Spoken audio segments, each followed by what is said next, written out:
Okay, so I just wanted to make an update video on my Zenith. So I've owned this particular one for about 14 months now. So, I'm just over a 1 year full review kind of update on it basically. I'm not going to be going into all the details, the specs and all that type of stuff. I've got those videos on my channel already. So if you want to see those and get all the real details about the watch, the styling, the movement, the accuracy, all that type of stuff, obviously please go and watch those videos. So I bought my original Zenith Pilot Big Date Flyback Ceramic, never get used to that, in July 2023, and again documented on my YouTube channel all the problems that I had with that watch. So again, I'm not going to go through all those issues. I'll highlight them just in a moment, but I'm not going to go through them all. I've got videos around that, how that was dealt with by LVMH, and the fact that I'm very happy with the way that was dealt with. This is a replacement watch that I got in April 2024. So my first one had a bunch of issues. They had some stuff with the movement they had to sort out, and they sent me a brand new one with the revised movement, which is this, which I've owned for 14 months. So just to recap, because some people want to know, the issues I had with my original watch were the rotor on the back, the winding rotor was too high in movement, so it was making horrible noise. The chronograph second hand was resetting either side of 12 o'clock by about a minute or two, so it was very obviously resetting either side of the 12 o'clock. The chronograph second hand would also fall off 12 o'clock with a very gentle knock, and when I say gentle, I mean like literally you just kind of do that and it would come away from the 12 o'clock pip. I had a problem with the strap delaminating, obviously nothing to do with the watch, but it is what it is. And one of the ball bearings on the inside of the clasp there was permanently sunk into the clasp. So they're the issues I had, but fundamentally the big ones were with the movement. Right, so with that out of the way, none of that put me off the brand, none of that put me off the watch, hence I still own it. So this was a 40th birthday present to myself, just for those that don't know and can't bother to go back and watch the other videos. So it was a significant watch purchase for me, easily the most expensive watch that I have ever bought.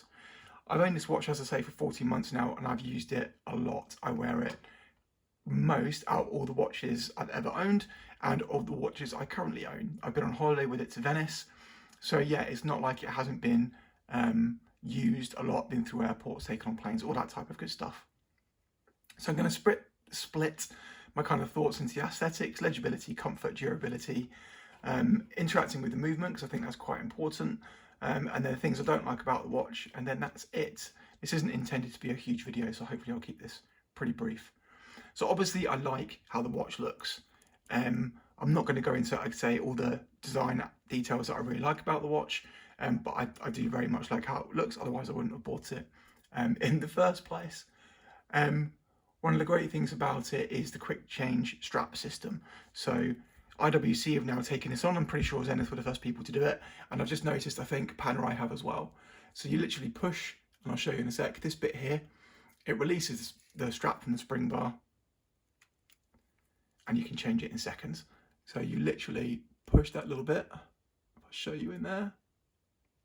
It's a very, very simple system, but very, very effective. And then you click it back on. And it's very aesthetic and it's a very nice, pleasing sound. So as I say, more watch companies should do this, and more watch companies are starting to do this. It's obviously not a proprietary system from Zenith, because as I say, IWC, and I'm pretty sure Panerai are now doing the same thing. Give me 2 seconds.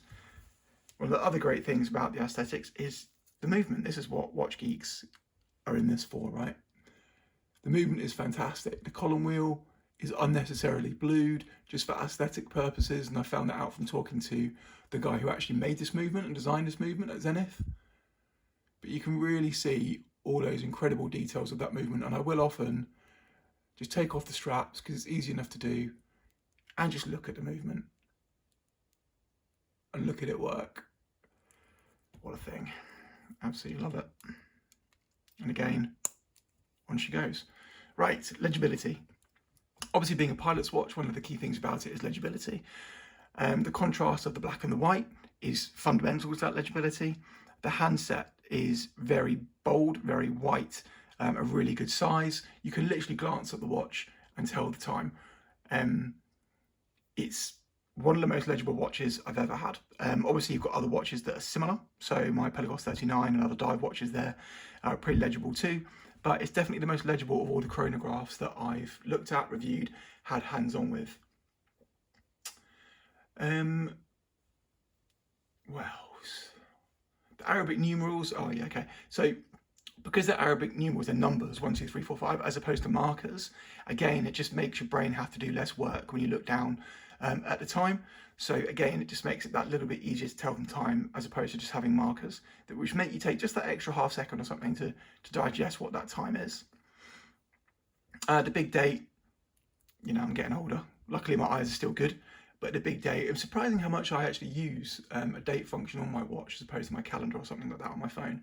So having a nice big clear date, again, with a black disc wheel and white text makes it extremely easy to read.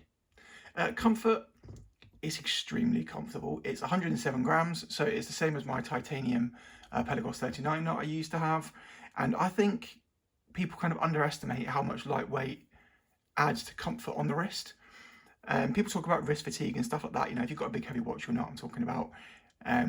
It just gets a bit uncomfortable on your watch towards the end of the day, especially if it's a bit looser and it's not strapped down quite tight to your wrist. It just moves around a lot and it gets a bit annoying. So light watches that kind of disappear and melt away on the watch are very comfortable. You notice this even more when you swap between a watch of this weight, and this goes to my Pelagos 39 as well, and other light watches, and heavier watches. That's when you really feel the difference. Because it's got a rubber strap, it's extremely comfortable. The inside of the rubber strap is very, very soft. And then you've got the Cordura effect on the outside, which is a bit rougher. But obviously the rubber contours to the shape of your wrist. It's flexible, and it's just very, very comfortable to wear, and again adds to that lightness. The clasp is surprisingly flexible as well. So you can see the way it's kind of scalloped. That kind of shape there contours to the shape of your wrist as well. But also when it's on, because of these two pivot points, so you've got one pivot point there, another pivot point there, it can kind of articulate to the shape of your wrist as well. So the way the clasp has been designed, not only in the shape, but having these pivot points, makes it extremely comfortable to wear. And this gap in between and the gap there allows for a lot of airflow as well. So it's a very, very comfortable clasp, and overall a very, very comfortable, probably the most comfortable watch that I've worn to date for all those reasons. Durability, it's a ceramic watch, right? So first of all, the Cordura effect strap, because it's rubber and because of the effect and because it's a matte finish, it picks up no marks at all. That you can see no scratching, no scuffing, no scrapes. Other rubber straps, whether it's Rubber B or my Longines, because they're kind of either a glossy or shiny or flat surface, just flat black or flat anything, you can see the scuff marks and scrape marks on them, which isn't a problem, but it's just something to note. You can literally see no scuff marks or scrape marks on this strap at all. It looks brand new. And that's the same as the case. The case is obviously ceramic, and since getting my dog, who's sitting on my lap at the moment, who nosed in front of the camera earlier, but I probably took that out, he has scratched my Rolex on the bracelet and on the bezel twice. Just with his claws. Just when I go down to greet him, he jumps up, he gets excited and he scratches it. He also scratched this watch. I think it was up here on the bezel, but with some a flannel and some water, the scratches came straight off. There is not a single mark or blemish on this case. Now, some people will like that and some people won't. Some people like their watches to kind of patina with them, age with them, whatever you want to call it, and get marks. And it shows the history of the watch and blah, blah, blah, all that stuff. That wasn't why I bought this watch. I have other stainless steel watches, that will happen to them, not a problem.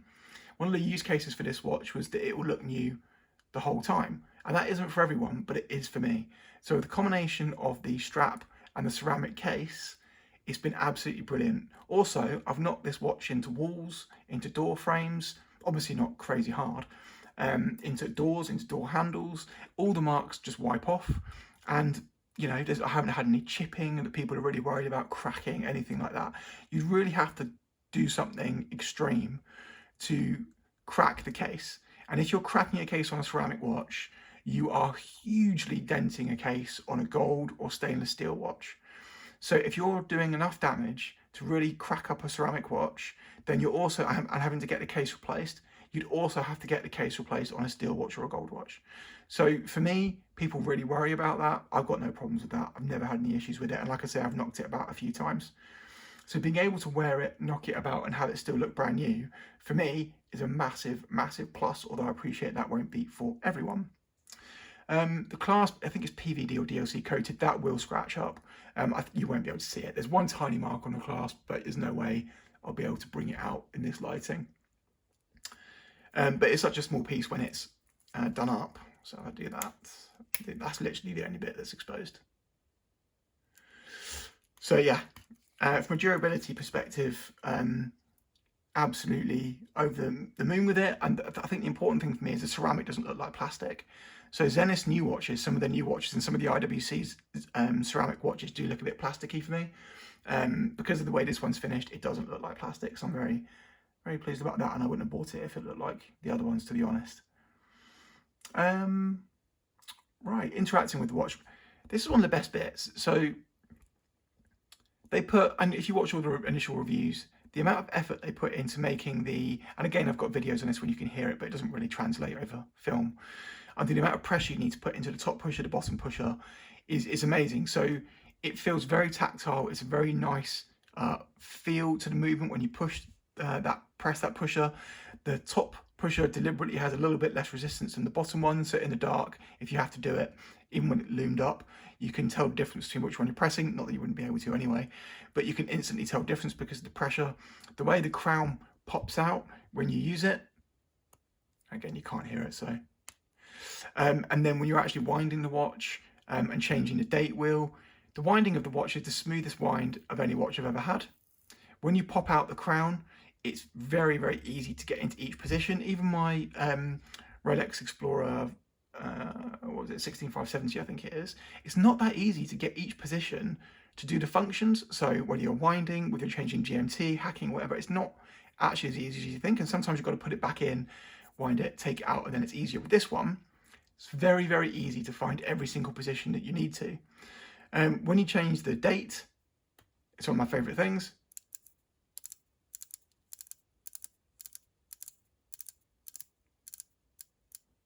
It's like a fidget toy.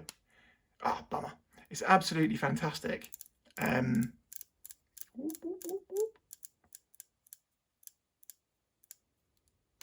absolutely love it. So, and also I've had on some other crowns, they're really sharp and they kind of grate on your fingers if you're winding it for too long or using it for too long or playing around with it. No issues with that. Really good size, nice levels of grip, no problems at all. It's a really, really nice movement to interact with from the chronograph perspective to the crown perspective. Easily the nicest watch for that I've ever had as well. Things I don't like, I just need some micro adjust on the clasp. I know you can change out the hole if you want to, but there's a big difference between the gaps in the strap. So when you go from the comfortable size that it is at the moment, if you need to let it out a bit, like I did when I was in Venice, it just becomes too big. So it got a little bit snug on my wrist. So I've got a 7-inch, quite a flat wrist. And I did have to let it out to one of those, but it was just a bit uncomfortable. Sorry, a bit too big. So micro adjust on the strap would be great. And also if they could find a way to get rid of these two bits that stick out at some point, that would be nice as well. Just aesthetically, I think it would improve the watch a bit. But yeah, it wears absolutely brilliantly on my wrist. It still looks pristine, which is what I wanted from it. I'm extremely, extremely happy with it. One thing I did forget to mention, so it was running about 3 seconds a day slow since I had it, this one, and then for some random reason it started running 8 seconds a day slow in that position. So I sent it off, got it back within 4 weeks, and now it's running 3 seconds a day fast. I specifically asked them to make it run fast for me because I don't like watches that run slow. They've done that, and now it's running 3 seconds a day fast. So really, really pleased with that as well, and a great more great service from Stuart Lord at LVMH. So the biggest thing I would say with all these watches is go and try them on. Okay, so it says it's 51mm lug slug, it's 14mm thick. The way it's designed, and again, I'm not going to get into that because on my other videos. It really does not wear like its dimensions suggest. So if you're on the fence about it because of the dimensions, go and try it on. It's well worth giving some of your time to. So as you can tell, I'm still loving this watch. It's a very special watch for me. It's one that I'm never intending to sell. So yeah, it's just great. As always, if you have any questions, please let me know.